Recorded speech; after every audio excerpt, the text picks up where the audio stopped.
System जो अभी का सिस्टम है, जो सारे अंकल लोग बैठे हुए हैं पोजीशंस ऑफ पावर में, इनको जाना पड़ेगा। वो लोग हमें कॉकरोच बोल दे, पैरासाइट बोल दे, कीड़े दीमक बोल दे, तो हम लोग चुप बैठेंगे। अगर लोकतंत्र है तो जवाबदेही है, as plain and simple as that. Movement है ये, कोई राजनीतिक पार्टी तो बिल्कुल नहीं है। आने वाले समय में हम लोग देखेंगे क्या होता है, क्या पता मैं फिर निकल जाऊं अगर मुझे नहीं ज्वाइन करना हो। जब ये फंडिंग वंडिंग के चक्कर में हम लोग पड़ जाएंगे, फिर वो लोग डिस्क्रेडिट कर देंगे। ये हर कोई अच्छा मूवमेंट जब होता है, पूरे दुनिया के इतिहास में देख लीजिए, कोई भी बड़ा मूवमेंट हो किसी भी देश में, उसके खिलाफ एक नैरेटिव चलाया जाता है कि हिट मार देंगे तो आप 65% यूथ को हिट मार देंगे।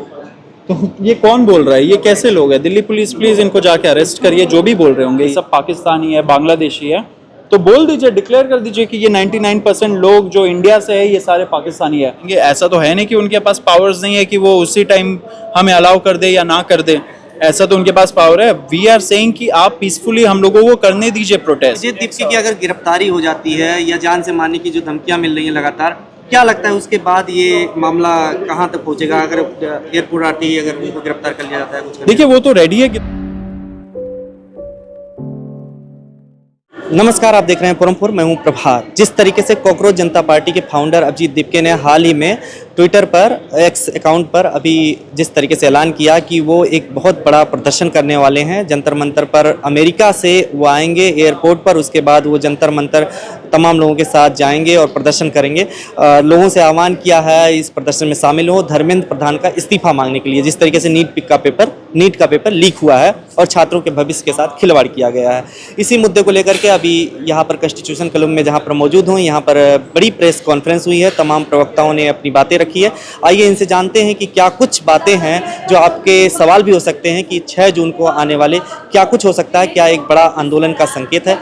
आइए इन्हीं से जानते हैं। सर, कैसे देखते हैं अभी जो 6 तारीख को आप लोग प्लान कर रहे हैं, क्या आपकी तरफ से क्या प्लान है, या कॉकरोच का क्या प्लान है, कॉकरोच जनता पार्टी का आपकी तरफ से, कि जैसे परमिशन आप मांग रहे हैं, परमिशन ना दिया जाए, उसके बाद का प्लान, या पूरा प्लान क्या है?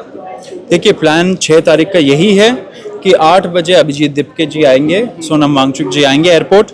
वहाँ से हम सारे लोग पार्लियामेंट हाउस पुलिस स्टेशन जाएंगे, पुलिस से परमिशन मांगेंगे, फिर हम लोग जंतर मंतर जाएंगे। अपना जो संविधान से दिया हुआ अधिकार है, the right to protest and protest peacefully, हम लोग जाके वहाँ पे अपना राइट को असर्ट करेंगे।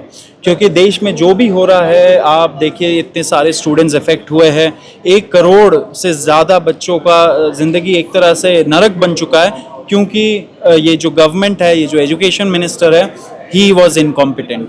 अब ये इनकॉम्पिटेंसी का एक ही सोल्यूशन हो सकता है, उनको रेजिग्नेशन देना चाहिए, और हम लोगों का डिमांड भी यही है कि उनको रेजिग्नेशन देना चाहिए। परमिशन जो मांग रहे हैं वो कितने दिन के लिए मांग रहे हैं, क्या मांग रहे हैं? क्योंकि आप लोगों का परमिशन देने से अगर इस्तीफा नहीं होता प्रोटेस्ट होने से, तो फिर उसके बाद का क्या प्लान? देखिए, प्रॉब्लम यही है कि हम लोग सारे ना जब ऑर्गेनाइज करना चाहते हैं या कुछ करना चाहते हैं, ये जो छोटे छोटे रूल्स हो जाते हैं, बना देते हैं, जिससे लोग अपना बात ही ना रख पाए। अब जब हम लोग ये सारी चीज़ें डिस्कस कर रहे हैं, आप मुझे पूछ रहे हो कि परमिशन का, लेकिन हमें जो डिस्कस करना चाहिए वो ये है कि ये 1 करोड़ बच्चों का क्या, इनका भविष्य का क्या होने वाला है, इंस्टेड ऑफ दैट कि ये जो, क्योंकि पुलिस के पास जब हम लोग जाएंगे, ऐसा तो है नहीं कि उनके पास पावर्स नहीं है कि वो उसी टाइम हमें अलाउ कर दे या ना कर दे। ऐसा तो उनके पास पावर है। वी आर सेइंग कि आप पीसफुली हम लोगों को करने दीजिए प्रोटेस्ट, हमारा कॉन्स्टिट्यूशनल राइट है। अगर आप ये बोलते हो कि हमारा जो कॉन्स्टिट्यूशनल राइट है, संविधान से दिया हुआ अधिकार है, जिस पे डेमोक्रेसी बना हुआ है, उसको हम एक कोई रूल निकाल देंगे, बोलेंगे कि 30 दिन का नोटिस दीजिए, उसके बाद ही आप कहीं जाइए 10 से 5 बजे तक, फिर वहां पे प्रोटेस्ट करिए। क्या 5 बजे के बाद हमारा प्रॉब्लम खत्म हो गया? क्या 1 करोड़ बच्चों का प्रॉब्लम खत्म हो गया क्या 5 बजे के बाद? तो ऐसा तो है नहीं। तो ये जो रूल्स रेगुलेशंस है, इस पे भी विचार होना चाहिए। एंड हम लोग इस कल्चर के भी खिलाफ है कि ये जो बनाए गए हैं rules, it is precisely because they don't want us to organise अगर हो गए ना बच्चे, यूनिटी हो गया हम लोगों के अंदर, तो फिर जवाबदेही होगी एंड उनको रिजाइन भी करना पड़ेगा एंड सिस्टम भी बेटर हो जाएगा। सीजीआई के माफीनामे पे क्या आप लोगों ने और जनरेशन ने माफ नहीं किया है? माफ क्यों किया? उन्होंने तो कोई सॉरी तो बोला है नहीं हम लोगों को। सफाई दी थी एंड सफाई में भी बोला था कि मैं तो इंस्पायर होता हूँ यूथ से, मैं खुद इंस्पायर होता हूँ। देखिए, इंस्पायर होते तो ठीक है, लेकिन शब्दावली में तो इंस्पायर नहीं लगा, उनका इंस्पिरेशन नहीं दिख रहा था। देखिए पॉइंट ये हो गया है ना कि अब सिस्टम जो अभी का सिस्टम है, जो सारे अंकल लोग बैठे हुए हैं पोजीशंस ऑफ पावर में, इनको जाना पड़ेगा। क्योंकि अगर ये देश का युवा 65% हम लोगों का पॉपुलेशन है, तो हम लोगों को रिस्पॉन्सिबिलिटी लेना पड़ेगा। ये नहीं कि वो लोग हमें कॉकरोच बोल दे, पैरासाइट बोल दे, कीड़े दीमक बोल दे तो हम लोग चुप बैठेंगे। हम लोगों को रिस्पॉन्सिबिलिटी लेना पड़ेगा, हम लोगों को इन सब मुद्दों पे बात करना पड़ेगा, ऑर्गेनाइज होना पड़ेगा, एजिटेट करना पड़ेगा, क्योंकि अगर ये नहीं करेंगे बहुत देर हो जाएगी। अभिजीत दीपके की अगर गिरफ्तारी हो जाती है या जान से मारने की जो धमकियां मिल रही हैं लगातार, क्या लगता है उसके बाद ये मामला कहां तक पहुंचेगा? अगर एयरपोर्ट आती है, अगर उनको गिरफ्तार कर लिया जाता है कुछ? देखिए वो तो रेडी है गिरफ्तार होने के लिए, लेकिन पॉइंट यही है कि गिरफ्तारी से कुछ थोड़ी ना होगा। पूरा देश का युवा इस चीज़ पे बात कर रहा है, शेयर कर रहा है, कमेंट कर रहा है, एंड बहुत लोग बहुत शहरों में रोड पे भी उतरे हुए हैं। तो ये सिर्फ अभिजीत दीपके का मूवमेंट नहीं है, ये या मेरा मूवमेंट नहीं है, या 5 लोगों का मूवमेंट नहीं है, ये तो 1 करोड़ जो स्टूडेंट्स अफेक्ट हुए उनका मूवमेंट है ना। एंड वो उनका भी मूवमेंट है जो उनसे जुड़े हुए, उनके पेरेंट्स का मूवमेंट है ये। क्योंकि पेरेंट्स अपना सोना बेच के, गहना बेच के, लैंड बेच के, लोन लेके अपने बच्चों को पढ़ाते हैं, कोचिंग सेंटर भेजते हैं। उनका क्या, उनके बारे में कौन बात करेगा? तो मूवमेंट सिर्फ यूथ का नहीं है, मूवमेंट है उनके पेरेंट्स का, उनके छोटे भाइयों बहनों का, जो शायद वो भी आए इस सिस्टम में एंड इस सिस्टम से वो भी टकराएंगे एक दिन, उनका भी ये मूवमेंट है। एक सवाल ये है कि राजनीतिक पार्टी चलाने के लिए धन की जरूरत होती है। आज जो आपने प्रोग्राम किया उसके लिए भी एक फाइनेंशियल की जरूरत है, रिसोर्सेज की। तो कहाँ से आप लोग ये जमा कर रहे हैं? क्या आपने कुछ फंड रेजिंग का सोचा है? क्या कुछ लोग हैं जो ऐसे जुड़े हुए हैं आपके साथ? देखिए अनफॉर्चुनेटली बात ये हो गया कि क्या हम लोग मिल के 10,000 रुपये जमा नहीं कर सकते क्या? ये अगर 300 रुपये का पोस्टर है, 300 रुपये नहीं है क्या हम लोगों के पास? अगर हमें यहाँ तक कैब लेके पहुँचना था तो 200 रुपये नहीं है क्या हमारे पास? इंडिविजुअली ही कर रहे हैं आप? सब इंडिविजुअली करे, सबका साथ है और सबका प्रयास है, एंड यही होना चाहिए। क्योंकि जब ये फंडिंग वंडिंग के चक्कर में हम लोग पड़ जाएंगे, फिर वो लोग डिस्क्रेडिट कर देंगे। अभी तक ऐसा कुछ भी नहीं है हम लोगों का। सब लोग अपना प्रयास कर रहे हैं, अपने हिसाब से जितना टाइम डिवोट कर सकते हैं। देखिए कोई भी मूवमेंट में कुछ लोग 24 घंटे दे पाएंगे, कुछ लोग 18 घंटे, कुछ लोग 5 घंटे दे पाएंगे।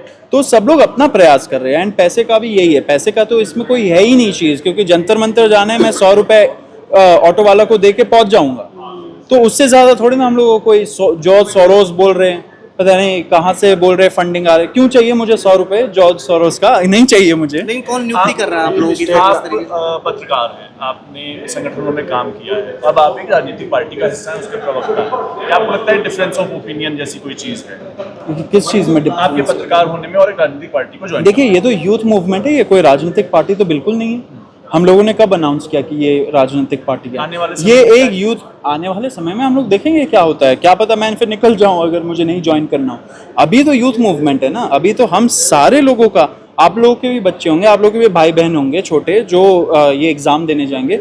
This concerns all of us, हम सारे लोगों को एक साथ आना पड़ेगा। तो मैंने भी सोचा कि मेरा रिस्पॉन्सिबिलिटी है इस चीज़ में आना। सोनम वांगचुक है ज्वाइन, मतलब समर्थन दिए हैं, और कौन कौन से लोग हैं जो समर्थन दे रहे हैं? आपने सिर्फ सोनम का नाम लिया। मैं आपको पढ़ के बता दूंगा इसके बाद। और भी बहुत सारे एक्टिविस्ट हैं एंड स्टूडेंट यूनियंस हैं जो आएंगे। 22 मिलियन लोग आपसे रील में तो जुड़े हैं, फिर इसके बाद सर आप ले लीजिएगा। 22 मिलियन लोग आपसे रील में तो जुड़े हैं, लेकिन क्या ये 22 मिलियन 2 करोड़ लोग रियल लाइफ में आ पाएंगे जंतर मंतर पर? कोशिश तो हमारी वही है, एंड अपील भी यही है कि आप सब लोग जुड़े। अगर आप लोग नहीं जुड़ोगे, ये देश की कभी तरक्की नहीं होगी, क्योंकि हम है 65% पॉपुलेशन।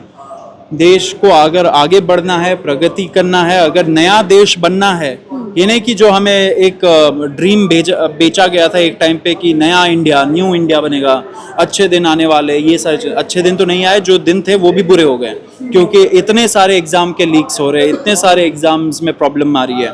तो इट रिफ्लेक्ट्स कि हमारा जो गवर्नेंस है, जो स्ट्रक्चर है, वो कितना रॉट हो गया है उसके अंदर। So that rot has to be cleared. एक कैंसर बन चुका है ये सारी चीज़ें, एंड वो कैंसर के सिम्टम्स नीट से दिख रहा है, CBSE से दिख रहा है, SSC से दिख रहा है। तो unless and until people of this country, the youth specially, does not come out, हम लोग बाहर नहीं आएंगे, कुछ नहीं बदलेगा। तो हमारी अपील भी यही है कि अगर आप 22 मिलियन लोग जुड़े हो इंस्टाग्राम पे, आशा है कि आप लोग आएंगे, रोड पे आएंगे, हम लोग के साथ जुड़ेंगे, पीसफुली प्रोटेस्ट रखेंगे, एंड जो अकाउंटेबिलिटी का कल्चर हमें बनाना है वो आप लोग समर्थन करेंगे। धर्मेंद्र प्रधान का इस्तीफा ही आप लोग मांगेंगे या इसके बाद भी अगर धर्मेंद्र प्रधान का इस्तीफा हो जाता है तो फिर आप लोगों का क्या प्लान है? देखेंगे क्या होता है। अच्छा, इसमें एक सवाल हो रहा है कि आप शिक्षा मंत्री जो है वो खेद प्रकट कर चुके हैं जो पेपर लीक हुए हैं या जो गड़बड़ियां थी, और अब वो कह चुके हैं कि नहीं, शिक्षा मंत्री हाँ। धर्मेंद्र प्रधान हाँ। अब वो कह रहे हैं कि हमारी सेना जो है वो पेपर लेके जाएगी, तो वो एश्योर भी कर चुके हैं फ्यूचर के लिए, फिर आपको इस्तीफा क्यों चाहिए? सेना का काम ये है क्या? सेना हमारा बॉर्डर सुरक्षा करेगी या पेपर पे काम करेगी? तो प्रॉब्लम यही है, यही हम लोग बोल रहे हैं कि जो एजुकेशन मिनिस्ट्री है, आप लोग एजुकेशन मिनिस्ट्री का एक बार बजट निकाल के देख लीजिए। हजारों करोड़ रुपए का बजट है, हर साल मिलता है, उससे चलता है, तो वो हजारों करोड़ कहाँ जा रहे हैं? अगर एयरफोर्स को लाना पड़ रहा है बीच में, तो एजुकेशन मिनिस्ट्री क्या करेगी? तो ये जो बोल रहे हैं ना, ये सारी चीजें आई वॉश है, ये हम लोगों को एक तरह से डिफ्लेक्ट करना चाह रहे हैं, लेकिन जो एक्चुअल अब सब लोगों को ख्याल समझ में आ गया है। आपको लगता है कि सरकार का जो ट्रेड रिकॉर्ड रहा है, चाहे कितने मूवमेंट हुए हैं, सीए का हुआ, किसान हुआ, सरकार कभी भी बैकफुट पर नहीं गई, अपवाद छोड़ देते, तो ऐसे में लगता है कि चंद कॉकरोच जो है सरकार को घुटनों पर ला सकते हैं या उनको इस्तीफा दिलवा सकते हैं? देखिए, ये कोई बैटल तो है नहीं, ये कोई जंग पे तो हम लोग नहीं जा रहे कि वो हार गए, वो पीछे हट गए, हम पीछे हट गए, ऐसा वाला चीज़ तो नहीं है। हम लोग तो देश की जनता है, हम लोगों ने वोट करके उनको भेजा है, हम सब ने वोट किया है। हम लोग सब चाहते हैं कि इस देश की तरक्की हो। तरक्की तभी होगी जब नेक्स्ट फ्यूचर जनरेशन है उनके साथ अच्छा होगा, उनके इश्यूज़ को रेज किया जाएगा, उनके प्रॉब्लम्स के बारे में बात किया जाएगा। अगर वही नहीं होगा तो देश की प्रगति कैसी होगी? तो ये कोई बैटल नहीं है कि सरकार बैकफुट पे गई, सरकार बैटल हार गई, सरकार एक स्टेप पीछे चले गए, हम 2 स्टेप पीछे चले गए, वो 6 स्टेप साइड चले गए। ये नहीं है। This is not how democracy should be looked at. अगर लोकतंत्र है तो जवाबदेही है, as plain and simple as that. लेकिन आपके साथ एक नैरेटिव भी खड़ा किया जा रहा है, बीजेपी के समर्थक या आइडियोलॉजी को मानने वाले कह रहे हैं कि अगर कॉकरोच आए तो उनके लिए हिट भी है हमारे पास। आपने बयान भी सुना होगा, कुमार विश्वास है, उन्होंने साफ बयान कहा। कुमार विश्वास जी का तो आप उनका हिस्ट्री निकाल के देख लीजिए तो समझ में आ जाएगा आपका कि उन्होंने ऐसा कमेंट क्यों दिया है। लेकिन पॉइंट मेरा यही है कि हिट मार देंगे तो आप 65% यूथ को हिट मार देंगे, तो ये कौन बोल रहा है? ये कैसे लोग हैं? दिल्ली पुलिस प्लीज़ इनको जाके अरेस्ट करिए, जो भी बोल रहे होंगे ये चीज़। क्योंकि अगर हिट मारना है, अगर वो सोल्यूशन लग रहा है तो आप डिक्लेयर कर दीजिए। प्रेस कॉन्फ्रेंस वैसे भी नहीं करते, प्रेस कॉन्फ्रेंस करके डिक्लेयर कर दीजिए कि हिट मारेंगे हम 65% पॉपुलेशन पे। कह रहे हैं कॉकरोचेस है तो हिट का समाधान भी है, हिट भी हम लोगों ने रखा हुआ है। वही तो बोल रहा हूँ मैं कि प्रेस कॉन्फ्रेंस करके बोल दीजिए कि जो 65% यूथ है इस देश में, उन पे हम लोग हिट चला देंगे, मार देंगे। सर, प्रधानमंत्री का आप लोग इस्तीफा क्यों नहीं मांग रहे हैं डायरेक्टली? आप मतलब धर्मेंद्र प्रधान जी से। धर्मेंद्र प्रधान जी डायरेक्टली रिस्पॉन्सिबल है, वो इतने साल से एजुकेशन मिनिस्टर रहे हैं, तो जवाबदेही सबसे पहले उनकी बनती है। बाकी आगे जाके क्या होता है, लोग क्या डिमांड करना चाहते हैं, यूथ क्या बोलती है, वो हम लोग देखेंगे। डायनेमिक सिचुएशन है। अच्छा, इसमें आपके लास्ट क्वेश्चन है, इसमें आपके खिलाफ जो है नैरेटिव चलाया जा रहा है सोशल मीडिया पे, जैसे आपके पाकिस्तानी फॉलोअर बताए गए, और इसमें कोई फ्रिंज एलिमेंट नहीं था, बल्कि मिनिस्टर साहब भी खुद इन्वॉल्व थे। तो इसको कैसे मिनिस्टर साहब किरण रिजिजू साहब ने ट्वीट किया था, तो इसको कैसे काउंटर करेंगे, इसको कैसे लड़ाई लड़ेंगे? क्योंकि पूरा कम्युनिकेशन जो है पूरा उनके कब्जे में है, मीडिया पूरा सरकार आप देखो एक तरह से कमेंट बाजी पे ही चल रही है। किरण रिजिजू का इसमें क्या लेना देना है? वो मिनिस्टर होंगे, भले ही अपना डिपार्टमेंट संभाले। फिर हम लोग तो एजुकेशन मिनिस्टर से पूछ रहे हैं ना कि आप जवाब दीजिए, वो क्यों नहीं जवाब दे रहे हम लोगों को? तो ये जो नैरेटिव चलाया जाता है, ये हर कोई अच्छा मूवमेंट जब होता है पूरे दुनिया के इतिहास में देख लीजिए, कोई भी बड़ा मूवमेंट हो किसी भी देश में, उसके खिलाफ एक नैरेटिव चलाया जाता है, झूठे अफवाहें फैलाई जाती है। पाकिस्तान बोल देते 65% पॉपुलेशन हम लोगों का पाकिस्तानी है क्या? अभिजीत दिपके जी ने उन्होंने एक रियल टाइम स्क्रीन रिकॉर्ड करके अपने फॉलोअर्स का जोग्राफिक लोकेशन दिखाया था, जो 22 मिलियन फॉलोअर्स है इंस्टाग्राम पे। 99% of them are from India. तो ये जो लोग बोल रहे, किरण रिजिजू जैसे या दूसरे लोग जैसे जो बोल रहे कि ये सब पाकिस्तानी है, बांग्लादेशी है, तो बोल दीजिए, डिक्लेयर कर दीजिए कि ये 99% लोग जो इंडिया से है ये सारे पाकिस्तानी है। पॉइंट यही है, जब कोई कुछ क्वेश्चन पूछे, उस क्वेश्चन पे जवाब ना दे के पाकिस्तान, सोरोस, पता नहीं और एंटी नेशनल सब कुछ बोला जाता है। एंड यही कल्चर के खिलाफ हम लोग हैं, क्योंकि उनको जवाब नहीं देना है। उनके लिए ये सिस्टम काम कर रहा है। हमें एक नया सिस्टम बनाना है एंड हमारी युवा ही बना पाएगी। जिन लोगों ने सुसाइड किए कि आपके संपर्क में है, 6 तारीख को वो आएंगे, उनके परिवार देखते हैं अभी सुसाइड ये डिटेल में तो हम लोग ने जितना बताना था वो हम लोगों ने बता दिया, लेकिन 6 तारीख सबसे आशा है कि आप लोग सब आइए, देखेंगे। खबरों में बने रहने के लिए फोरम 4 को सब्सक्राइब करें और नोटिफिकेशन पाने के लिए बेल आइकन दबाएं।